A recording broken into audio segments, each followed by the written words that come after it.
Petrol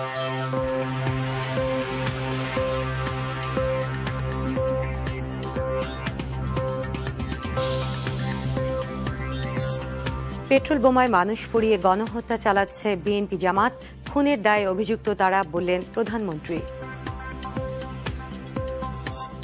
Bangladesh সংকট নিয়ে ব্রাসেলসে বৈঠকে বসছে ইউরোপীয় ইউনিয়ন, বিএনপি প্রধানের বিরুদ্ধে পরোয়ানায় বান কি মুনের উদ্বেগ। খালেদা জিয়াকে গ্রেপ্তারের ওয়ারেন্ট থানায় পৌঁছে দিয়ে জানালেন ডিএমপি মুখপাত্র, ২০ পেট্রোল বোমা সহ ছাত্রদলের ২ নেতা আটক।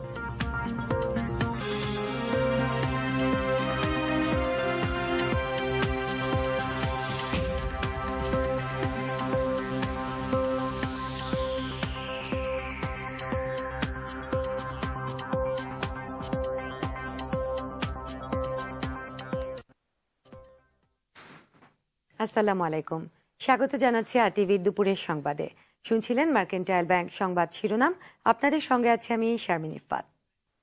এবারে পুরো সংবাদ। বিএনপি জামাত জোট আন্দোলনের নামে মানুষ পুড়িয়ে গণহত্যা চালাচ্ছে এমন অভিযোগ করে প্রধানমন্ত্রী শেখ হাসিনা বললেন, পেট্রোল বোমা মেরে মানুষ হত্যাকারীরা খুনের দায়ে অভিযুক্ত। রাজধানীর সোনারগাঁও হোটেলে বার্ন ও প্লাস্টিক সার্জারি বিষয়ক ৪র্থ আন্তর্জাতিক সম্মেলনের উদ্বোধনী অনুষ্ঠানে এসব কথা বললেন তিনি। এ সময় অগ্নিদগ্ধদের চিকিৎসা সেবা নিশ্চিত করতে আন্তর্জাতিক মানের ৩০০ শয্যার জাতীয় বার্ন ও প্লাস্টিক সার্জারি ইনস্টিটিউট করার ঘোষণা দেন প্রধানমন্ত্রী। আরও জানাচ্ছেন শরীফুদ্দিন লিমন। দেশ স্বাধীনের পর দীর্ঘ পথ চলায় দুর্ঘটনাজনিত কারণে প্লাস্টিক সার্জারির প্রয়োজনীয়তার পাশাপাশি দেশ জুড়ে অগ্নিকাণ্ডের ঘটনায় রোগীর সংখ্যা বেড়ে চলছে দিনকে দিন। এর সাথে নতুন যুক্ত হয়েছে বিএনপি জামাত জোটের অবরোধ হরতাল চলাকালে পেট্রোল বোমা হামলা। পোড়া রোগীদের সেবা দিতে রীতিমতো হিমশিম খাচ্ছে হাসপাতালগুলো। বর্তমানে ১৫০০ জনের বিপরীতে মাত্র ৫২ জন প্লাস্টিক সার্জন চিকিৎসা সেবা দিচ্ছেন। চাহিদার তুলনায় যা খুবই অপ্রতুল। এ সময় প্রধানমন্ত্রী আন্দোলনের নামে মানুষ পোড়ানোর বিভৎস চিত্র তুলে ধরেন। অবরোধের সাথে তার উপর আবার হরতাল, মানে মরার উপর খাড়ার গা যাকে বলে, সেটা তো করেও তারা ক্ষান্ত হচ্ছে না। যেহেতু তাদের ডাকে জনগণ সাড়া দিচ্ছে না, তাদের হরতালও কার্যকর হচ্ছে না, অবরোধও কার্যকর হচ্ছে না, তো একটা ভীতি সৃষ্টি করা। আর সেই ভীতিটা হচ্ছে মানুষের গায়ে পেট্রোল বোমা মারা বা মানুষকে পুড়িয়ে মারা। এটা কোন ধরনের জুলুম? যারা আজকে মানুষ পুড়িয়ে মারছে, অন্তত আল্লাহ তাদের সুমতি দিক, এই ধরনের পোড়া ও জ্বালার জন্য বন্ধ করে। আসলে এটা তো মানুষ খুন করা, এরা তো খুনের দায় অভিযুক্ত, এটা গণহত্যা করা। তারা তো গণহত্যা করে যাচ্ছে এই বিএনপি জামাত জোট এবং তারা মিলে। কাজে এই অবস্থা কখনো কারো পক্ষে, কোনো মানুষের পক্ষে এটা মেনে নেওয়া সম্ভব না। শেখ হাসিনা বলেন, মানুষের কল্যাণে রাজনীতি, অথচ রাজনীতির নামে মানুষকে পুড়িয়ে মারা হচ্ছে। আওয়ামী লীগ সরকার দেশ পরিচালনায় ব্যর্থ হলে আন্দোলনের যৌক্তিকতা থাকতো বলে মন্তব্য করেন তিনি। আন্দোলনের ফসল ছেলেমেয়েদের পরীক্ষা নষ্ট, পড়াশোনা নষ্ট। এই আন্দোলন তাহলে কার স্বার্থে? আমার ভবিষ্যৎ বংশধর তাদের জীবনটাকে অন্ধকার করে দিয়ে কি ধরনের আন্দোলন, এটা আমার বোধগম্য না। পর্যায়ক্রমিকভাবে প্রত্যেকটা জেলায় আমরা বার্ন ইউনিট করে দেব এবং উপজেলা পর্যায় পর্যন্ত যেন এই চিকিৎসাটা সম্প্রসারিত হয়, সেটা আমাদের দরকার। কিন্তু সেটা করতে হলে বার্ন সম্পর্কে যারা জানেন সেই ধরনের চিকিৎসকের অত্যন্ত প্রয়োজন। সেই জন্য সিদ্ধান্ত নিয়েছে একটা আন্তর্জাতিক মান সম্পন্ন একটা ইনস্টিটিউট আমি করে দিয়ে যেতে চাই, যেখানে শিক্ষা, প্রশিক্ষণ, ট্রেনিং, গবেষণা সব কাজগুলির জন্য ভালোভাবে চলতে পারে। বিএনপি জামাত জোটের সন্ত্রাসী এবং জঙ্গিবাদী কর্মকাণ্ডের বিরুদ্ধে সবাইকে সজাগ থাকার আহ্বান জানান প্রধানমন্ত্রী শেখ হাসিনা। ওরা মানুষগুলির পাশে যেভাবে আপনারা দাঁড়িয়ে দিন রাত অক্লান্ত পরিশ্রম করেছেন, আবার আমি আন্তরিক ধন্যবাদ। শরীফুদ্দিন লিমন, আরটিভি, ঢাকা। মানুষ পুড়িয়ে হত্যা ও সন্ত্রাসী কর্মকাণ্ড করে ক্ষমতায় যেতে পারবেন না বেগম খালেদা জিয়া, এ মন্তব্য করলেন রেলমন্ত্রী মুজিবুল হক। দুপুরে রাজধানী ডিপ্লোমা ইঞ্জিনিয়ার্স ইনস্টিটিউশনে আন্তর্জাতিক মাতৃভাষা দিবস উপলক্ষে আওয়ামী মুক্তিযোদ্ধা লীগ আয়োজিত আলোচনায় তিনি একথা বলেন। দেশে নির্বাচন ছাড়া ক্ষমতায় যাওয়ার অন্য কোনো পথ নেই উল্লেখ করে ২০১৯ সালের আগে জাতীয় নির্বাচন হবে না বলেও তিনি সাফ জানিয়ে দেন। হরতাল অবরোধের নামে নাশকতার নিন্দা জানিয়ে জনবিরোধী কর্মসূচি প্রত্যাহারের দাবি জানান রেলমন্ত্রী।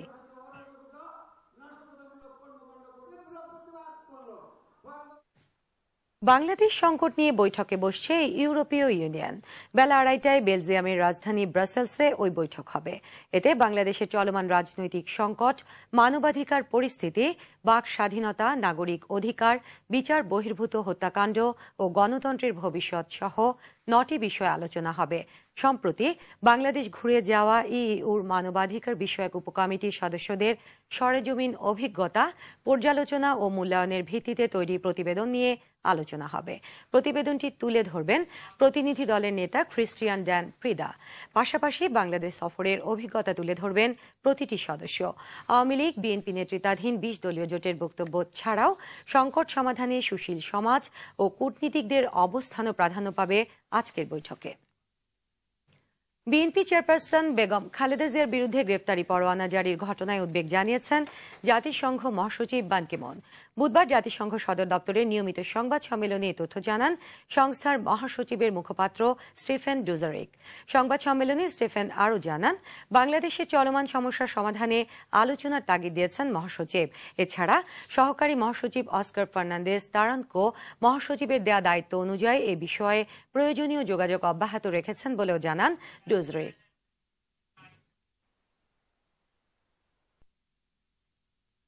খালেদা জিয়াকে গ্রেফতারের কোনো ওয়ারেন্ট সংশ্লিষ্ট থানায় পৌঁছেনি, নিশ্চিত করলেন ঢাকা মহানগর পুলিশের মুখপাত্র। সকালে ডিএমপি মিডিয়া সেন্টারে সংবাদ সম্মেলনে সাংবাদিকদের প্রশ্নের জবাবে এমন তথ্য দিলেন গোয়েন্দা ও অপরাধ তথ্য বিভাগের যুগ্ম কমিশনার মনিরুল ইসলাম। ওয়ারেন্ট পৌঁছলে পুলিশ আদালতের নির্দেশনা মোতাবেক কাজ করবে বলে জানান তিনি। এদিকে 20টি পেট্রোল বোমা সহ রাজধানীর কল্যাণপুর এলাকা থেকে ছাত্রদলের 2 কেন্দ্রীয় নেতাকে গ্রেফতার করেছে পুলিশ। আমাদের থানা থেকে এখন পর্যন্ত কোনো ওয়ারেন্ট রিসিভ করেনি। আমরা যেহেতু এখনো ওয়ারেন্ট দেখিনি, ওয়ারেন্ট থানায় গেলে সেখানে কি বলা আছে, কি নির্দেশ দেওয়া আছে, কোর্টের আদেশ সবার জন্যই অবশ্যই পালনীয়। তো কোর্টের ওয়ারেন্টের যা নির্দেশ থাকবে সেই অনুযায়ী আমরা কাজ করব। দর্শক, এই মুহূর্তে বিএনপি চেয়ারপারসনের গুলশান কার্যালয়ের সামনে আছেন সহকর্মী ইকবাল ফরহাদ। সরাসরি যোগ দিচ্ছেন তিনি। ইকবাল, আপনি সকাল থেকে বিএনপি কার্যালয়ের সামনে আছেন। গতকাল বিএনপি চেয়ারপারসন খালেদা জিয়ার বিরুদ্ধে গ্রেপ্তারি পরোয়ানা জারি হয়েছে, এ ব্যাপারে নেতাকর্মীদের কি প্রতিক্রিয়া দেখছেন আপনি?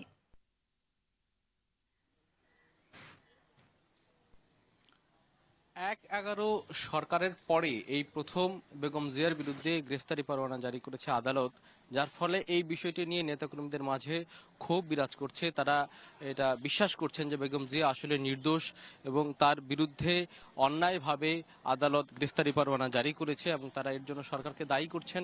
তাদের অভিযোগ যে আসলে সরকারের কাছ থেকে নির্দেশিত হয়েই আসলে আদালত এরকম একটি আদেশ দিয়েছে এবং বেগম জিয়ার আইনজীবীরাও গতকাল একই কথা বলেছেন। তারা বলেছেন যে আসলে যে গ্রেফতারি পরোয়ানা জারি করা হয়েছে সেটা আসলে বেআইনিভাবে জারি করা হয়েছে এবং তারা এর বিরুদ্ধে আইনি পদক্ষেপ নিতে আগামী সপ্তাহে অর্থাৎ রোববারে তারা উচ্চ আদালতে যাবেন। আপনি জানেন যে বেগম জিয়ার আইনজীবীরা গতকাল দলের ভাইস চেয়ারম্যান টিএস খানের বাসায় বৈঠক করেছেন এবং পরবর্তী করণীয় নির্ধারণের বিষয়ে সেখানে সিদ্ধান্ত হয়েছে এবং সেই সিদ্ধান্ত বেগম জিয়াকে ফোনের মাধ্যমে জানানো হয়েছে বলে আমরা জানতে পেরেছি। আপনাকে বেগম জিয়ার এই কার্যালয়ের সামনের পরিস্থিতিটা যদি আপনি একটু দেখেন, গত কয়েকদিনে এখানে যেরকমটি দেখা গিয়েছে, যেরকম পরিবেশ ঠিক একই রকম পরিবেশ রয়েছে। এখানে পুলিশের তরফ থেকে এই গ্রেফতারি পরোয়ানা জারির পরে আলাদা কোনো ব্যবস্থা বা আলাদা কোনো তৎপরতা চোখে পড়েনি। এখানে বরাবরের মতো যে এই কার্যালয়ের সামনে যে রাস্তাটি রয়েছে সেই রাস্তাটি ঘিরে পুলিশের তল্লাশি চৌকি রয়েছে এখনো এবং কার্যালয়ের মূল গেটে অবস্থান করছে সাদা পোশাকের পুলিশের সদস্যরা। তারা এই কার্যালয়ে কে প্রবেশ করবেন বা কে বের হবেন সেটা আসলে তারা নিয়ন্ত্রণ করছেন। তাদের অনুমতি ছাড়া কেউই এই কার্যালয়ে প্রবেশ করতে পারছে না কয়েক সপ্তাহ ধরে।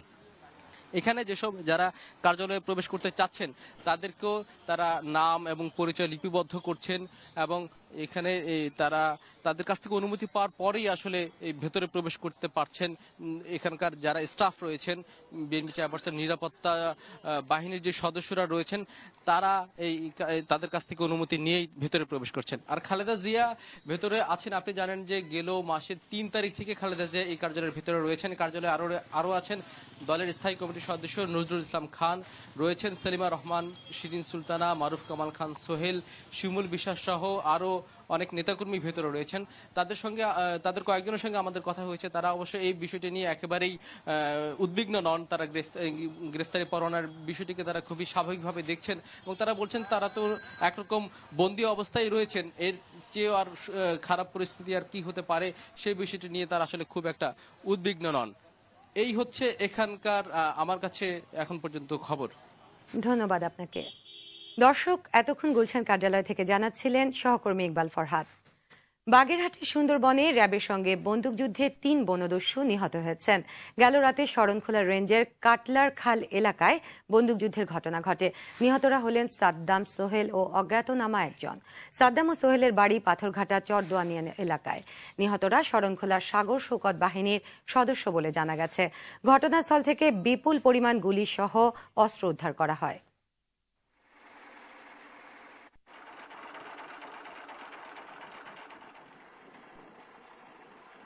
আপনাদের সঙ্গে আছি আমি শারমিন ইফাত। রাজধানীর আগারগাঁওয়ে অগ্নিকাণ্ডে ক্ষতিগ্রস্ত ৮০ পরিবারের সবাইকে নগদ ৩,০০০ টাকা ও ২০ কেজি চাল দিল দুর্যোগ ব্যবস্থাপনা অধিদপ্তর। দুপুরে রাজধানীর ইসলামিক ফাউন্ডেশনের সামনে ক্ষতিগ্রস্ত বস্তি দেখে ক্ষতিগ্রস্তদের হাতে সহায়তা তুলে দেন ত্রাণমন্ত্রী মোফাজ্জল হোসেন চৌধুরী মায়া। সহায়তা প্রদান অনুষ্ঠানে উপস্থিত ছিলেন আওয়ামী লীগের যুগ্ম সাধারণ সম্পাদক ও স্থানীয় সংসদ সদস্য জাহাঙ্গীর কবির নানক। অগ্নিকাণ্ডের ব্যাপকতা রোধে তাৎক্ষণিক ব্যবস্থা নিতে এগিয়ে আসায় স্থানীয় বাসিন্দাদের ধন্যবাদ জানান তারা।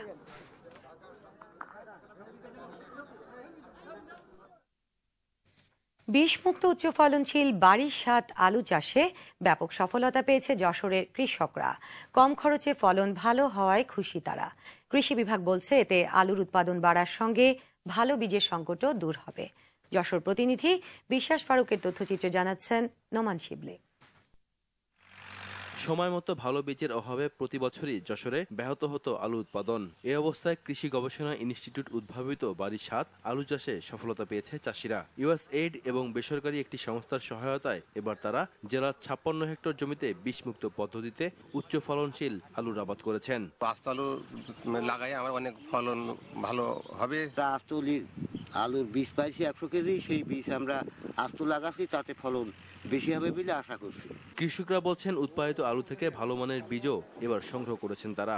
ইউএসআইডি হর্টিকালচার প্রজেক্টের আওতায় বীজ আলু চাষ করতেছে, এর মান ভালো, এটা এই আলুতে কোনো রোগ যেমন আসে না। ডিআইপি যে বীজ দিচ্ছে এই বীজ মানসম্পন্ন বীজ। কৃষি বিভাগের মতে চাষিদের উৎসাহকে কাজে লাগানো গেলে যশোরে আলু বীজের আর কোনো সংকট থাকবে না। এই প্রকল্পের আওতায় প্রায় ৩৬,০০০ কৃষক এবছরে আমাদের উপকারভোগী। তার মধ্যে প্রায় ৪,০০০ কৃষক বীজ আলু উৎপাদন করছে, যার প্রধান উদ্দেশ্য ছিল মানসম্পন্ন বীজ আলু কৃষক নিজেরাই উৎপাদন করে নিজেদের জন্য ব্যবহার করতে পারে। উৎপাদন বাড়াতে আলু চাষে সরকারের সংশ্লিষ্ট বিভাগের পর্যাপ্ত সহায়তা চান কৃষকরা। নোমান শিবলি, RTV। সুনামগঞ্জের বিশ্বম্ভরপুরের বাহাদুর গ্রামের বেশিরভাগ পরিবার জড়িত শুটকি তৈরির সঙ্গে। শুটকি বিক্রি করে চলে তাদের জীবন জীবিকা। তবে ব্যবসা বাড়াতে সহজ শর্তে ঋণ সুবিধা পাওয়ার দাবি তাদের। সুনামগঞ্জের স্টাফ রিপোর্টার আবেদ মাহমুদ চৌধুরীর পাঠানো তথ্য ছবি নিয়ে মাহফুজার রহমানের রিপোর্ট। সুনামগঞ্জের বিশ্বম্ভরপুরের বাহাদুর গ্রামটি পরিচিত শুটকির গ্রাম হিসাবে। শীতকালে হাওরের মিঠা পানিতে মাছ ধরা শুরু হলেই শুটকি তৈরির ধুম পড়ে গ্রামটিতে। ভাদ্র মাস থেকে ফাল্গুন মাস পর্যন্ত চলে শুটকির তৈরি ও বিক্রি। পুঁটি, চান্দা, ট্যাংরা, চেলা, চাপিলা, গজা, শোল সহ বিভিন্ন ধরনের মাছের শুটকি তৈরি হয় এখানে। কয়েকদিন রোদে শুকানোর পর শুটকি বিক্রির উপযোগী হয়। আমরা মাছ মাইরা নে কাটটা ডাঙ্গারি দেয়া আমরা শুকাই আমরা শুটকি করি। ফরমালিন ও বিষাক্ত রাসায়নিক ব্যবহার না করায় এই শুটকির ব্যাপক চাহিদা রয়েছে রাজধানী সহ দেশের বিভিন্ন জেলায়। সব জাতের মাছের এই শুটকি হয়, কোনো মেডিসিন ছাড়া আমরা মনে হয় মাছটা শুকাই মনে হয় বিভিন্ন জায়গাতে আমরা মাছটা সাপ্লাই করি। যদি সরকারি সহযোগিতা আর্থিক সহায়তা করা যেত তাইলে তাদের এই দেশীয় মৎস্য কুটির শিল্পটি আরো বেগবান করতে পারত। শুটকি তৈরির সঙ্গে জড়িতদের ঋণ সুবিধা দেওয়ার আশ্বাস দিলেন উপজেলা নির্বাহী কর্মকর্তা। এটা অত্যন্ত সম্ভাবনাময় শিল্প। আমরা চেষ্টা করছি যে একটি বাড়ি একটি খামার প্রকল্পের মাধ্যমে তাদেরকে সহজ শর্তে ঋণ দেওয়ার জন্য। সহজ শর্তে ঋণ পেলে এই খাত আরো সম্প্রসারিত হবে বলে মনে করেন শুটকি ব্যবসায়ীরা। Mahfuzar Rahman, RTV।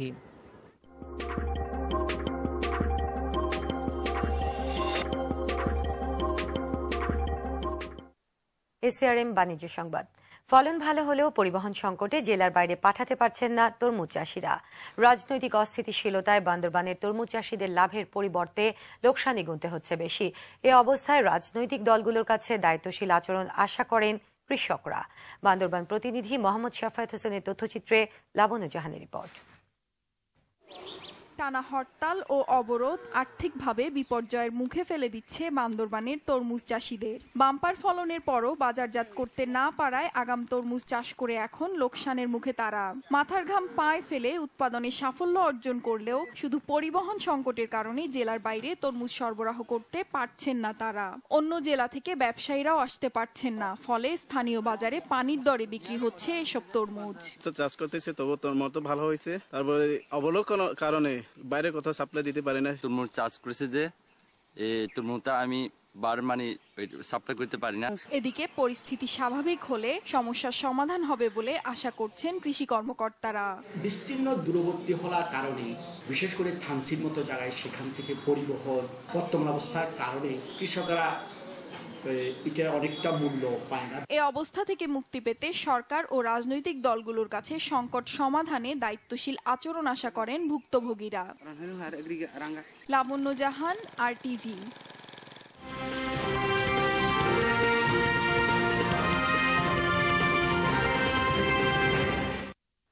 Life insurance আন্তর্জাতিক সংবাদ। ইরানকে পরমাণু অস্ত্র সমৃদ্ধকরণ কর্মসূচি থেকে বিরত থাকতে বিশ্ব নেতারা বাগড়া দিচ্ছেন না বলে অভিযোগ করেছেন ইসরায়েলি প্রধানমন্ত্রী বেনিয়ামিন নেতানিয়াহু।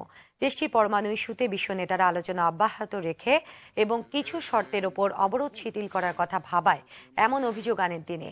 বুধবার পশ্চিম তীরে তাঁর দল লিকুদ পার্টির সমাবেশে তেহরানের পরমাণু কর্মসূচি ইসরায়েলের জন্য হুমকি উল্লেখ করে তা বন্ধে সম্ভাব্য সব উদ্যোগ নেওয়ার কথাও বলেন নেতানিয়াহু। তিনি বলেন, দেশটির এমন কর্মসূচি শুধুমাত্র ইসরায়েলের জন্য নয়, গোটা বিশ্বের জন্যই বিপজ্জনক হবে। এদিকে নেতানিয়াহুর মন্তব্যের বিরোধিতা করেছেন মার্কিন পররাষ্ট্রমন্ত্রী জন কেরি। আফগানিস্তানের উত্তর পূর্বাঞ্চলে তুষার ধসে মৃতের সংখ্যা দাঁড়িয়েছে কমপক্ষে 124 জনে। এখনো তুষারে চাপা পড়ে আছে বহু মানুষ। নিখোঁজদের সন্ধানে চলছে উদ্ধার অভিযান, তবে দুর্গত এলাকায় সরঞ্জাম দেরিতে পৌঁছায় ব্যাহত হচ্ছে উদ্ধার কাজ। জীবিত অবস্থায় বেশ কজনকে উদ্ধার করে হাসপাতালে ভর্তি করা হয়েছে। এদের মধ্যে অনেক বয়স্ক লোকের অবস্থা আশঙ্কাজনক। তবে ধসের পর থেকেও এলাকায় বিদ্যুৎ না থাকায় ব্যাহত হচ্ছে হাসপাতালের সেবা। বুধবার দেশটির পাঞ্চশির প্রদেশের বরফ ও তুষারবৃত পাহাড়ি এলাকায় তীব্র বাতাসে সৃষ্ট তুষার ধসে চাপা পড়ে 100-র বেশি বসতবাড়ি।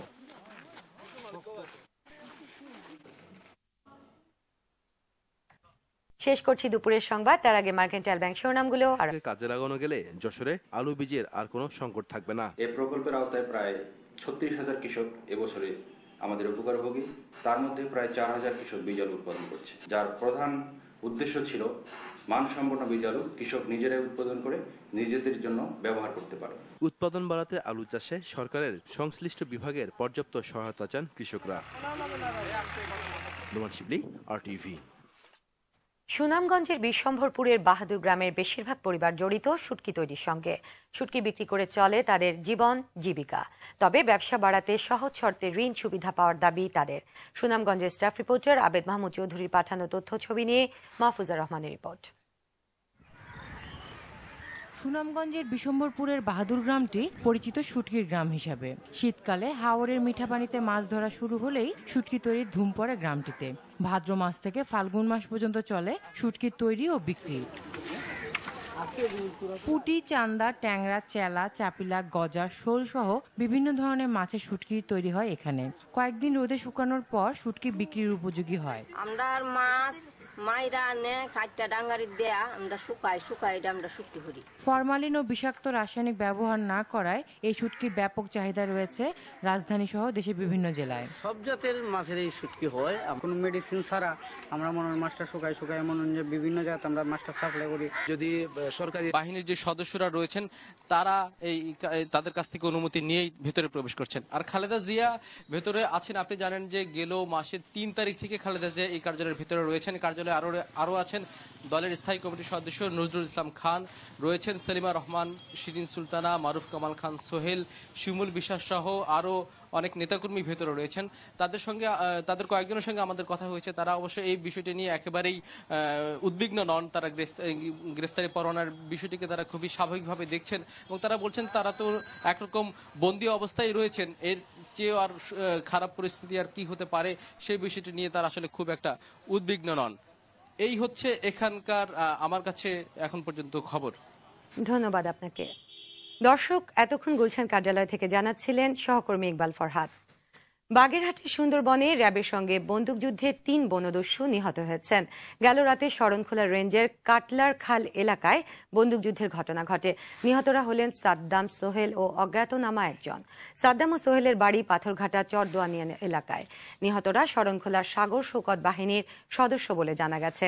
ঘটনাস্থল থেকে বিপুল পরিমাণ গুলি সহ অস্ত্র উদ্ধার করা হয়।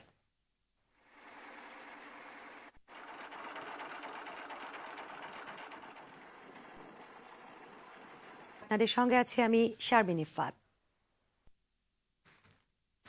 রাজধানীর মাসের 3 তারিখ থেকে খালেদা জিয়া এই কার্যালয়ের ভিতরে রয়েছেন। কার্যালয়ে আরো আছেন দলের স্থায়ী কমিটির সদস্য নজরুল ইসলাম খান, রয়েছেন সেলিমা রহমান, শিরিন সুলতানা, মারুফ কামাল খান, সোহেল, শিমুল বিশ্বাস সহ আরো অনেক নেতাকর্মী ভেতরে রয়েছেন। তাদের কয়েকজনের সঙ্গে আমাদের কথা হয়েছে। তারা অবশ্য এই বিষয়টি নিয়ে একেবারেই উদ্বিগ্ন নন। তারা গ্রেফতারি পরোয়ানার বিষয়টিকে তারা খুবই স্বাভাবিকভাবে দেখছেন এবং তারা বলছেন তারা তো একরকম বন্দী অবস্থায় রয়েছেন, এর চেয়েও আর খারাপ পরিস্থিতি আর কি হতে পারে সেই বিষয়টি নিয়ে তারা আসলে খুব একটা উদ্বিগ্ন নন। এই হচ্ছে এখানকার আমার কাছে এখন পর্যন্ত খবর। ধন্যবাদ আপনাকে। দর্শক, এতক্ষণ গুলশান কার্যালয় থেকে জানাচ্ছিলেন সহকর্মী ইকবাল ফরহাদ। বাগেরহাটের সুন্দরবনে র্যাবের সঙ্গে বন্দুকযুদ্ধে 3 বনদস্যু নিহত হয়েছেন।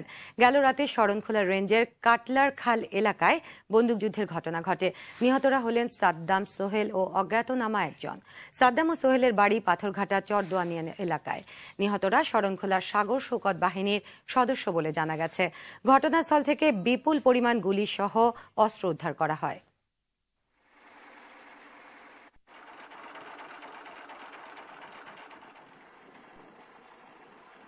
আপনাদের সঙ্গে আছি আমি শারমিন ইফাত। রাজধানীর আগারগাঁওয়ে অগ্নিকাণ্ডে ক্ষতিগ্রস্ত 80 পরিবারের সবাইকে নগদ 3000 টাকা ও 20 কেজি চাল দিল দুর্যোগ ব্যবস্থাপনা অধিদপ্তর।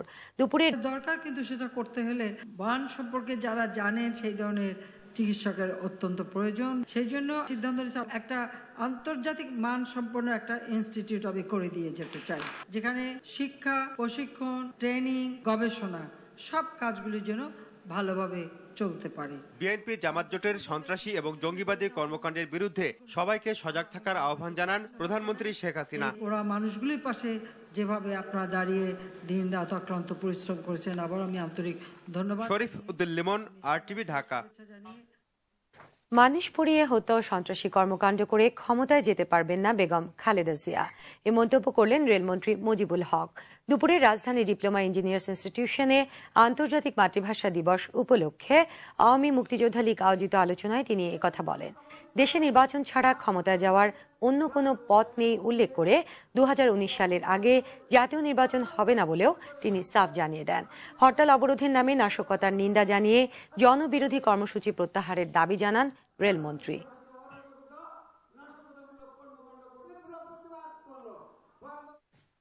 বাংলাদেশ সংকট নিয়ে বৈঠকে বসছে ইউরোপীয় ইউনিয়ন। বেলা 2:30টায় বেলজিয়ামের রাজধানী ব্রাসেলসে ওই বৈঠক হবে। এতে বাংলাদেশের চলমান রাজনৈতিক সংকট, মানবাধিকার পরিস্থিতি, বাক স্বাধীনতা, নাগরিক অধিকার, বিচার বহির্ভূত হত্যাকাণ্ড ও গণতন্ত্রের ভবিষ্যৎ সহ মান ভালো, এটা এর আলোতে কোনো রোগ যেমন আসে না। ডিআইপি যে বীজ দিচ্ছে এই বীজ মানসম্পন্ন বীজ। কৃষি বিভাগের মতে চাষিদের উৎসাহকে কাজে লাগানো গেলে যশোরে আলু বীজের আর কোনো সংকট থাকবে না। এই প্রকল্পের আওতায় প্রায় 36,000 কৃষক এবছরে আমাদের উপকারভোগী। তার মধ্যে প্রায় 4,000 কৃষক বীজ আলু উৎপাদন করছে, যার প্রধান উদ্দেশ্য ছিল মানসম্পন্ন বীজ আলু কৃষক নিজেরাই উৎপাদন করে নিজেদের জন্য ব্যবহার করতে পারে। উৎপাদন বাড়াতে আলু চাষে সরকারের সংশ্লিষ্ট বিভাগের পর্যাপ্ত সহায়তা চান কৃষকরা। নোমান শিবলি, RTV। সুনামগঞ্জের বিশ্বম্ভরপুরের বাহাদুর গ্রামের বেশিরভাগ পরিবার জড়িত শুটকি তৈরির সঙ্গে। শুটকি বিক্রি করে চলে তাদের জীবন জীবিকা। তবে ব্যবসা বাড়াতে সহজ শর্তে ঋণ সুবিধা পাওয়ার দাবি তাদের। সুনামগঞ্জের স্টাফ রিপোর্টার আবেদ মাহমুদ চৌধুরীর পাঠানো তথ্য ছবি নিয়ে মাহফুজা রহমানের রিপোর্ট। সুনামগঞ্জের বিশ্বম্ভরপুরের বাহাদুর গ্রামটি পরিচিত শুটকির গ্রাম হিসাবে। শীতকালে হাওরের মিঠা পানিতে মাছ ধরা শুরু হলেই শুটকি তৈরির ধুম পড়ে গ্রামটিতে। ভাদ্র মাস থেকে ফাল্গুন মাস পর্যন্ত চলে শুটকির তৈরি ও বিক্রি। পুঁটি, চান্দা, ট্যাংরা, চেলা, চাপিলা, গজা, শোল সহ বিভিন্ন ধরনের মাছের শুটকি তৈরি হয় এখানে। কয়েকদিন রোদে শুকানোর পর শুটকি বিক্রির উপযোগী হয়। আমরা মাছ মাইরা নে কাটটা ডাঙ্গারি দেয়া আমরা শুকাই এটা আমরা শুটকি করি। ফরমালিন ও বিষাক্ত রাসায়নিক ব্যবহার না করায় এই শুটকির ব্যাপক চাহিদা রয়েছে রাজধানী সহ দেশের বিভিন্ন জেলায়।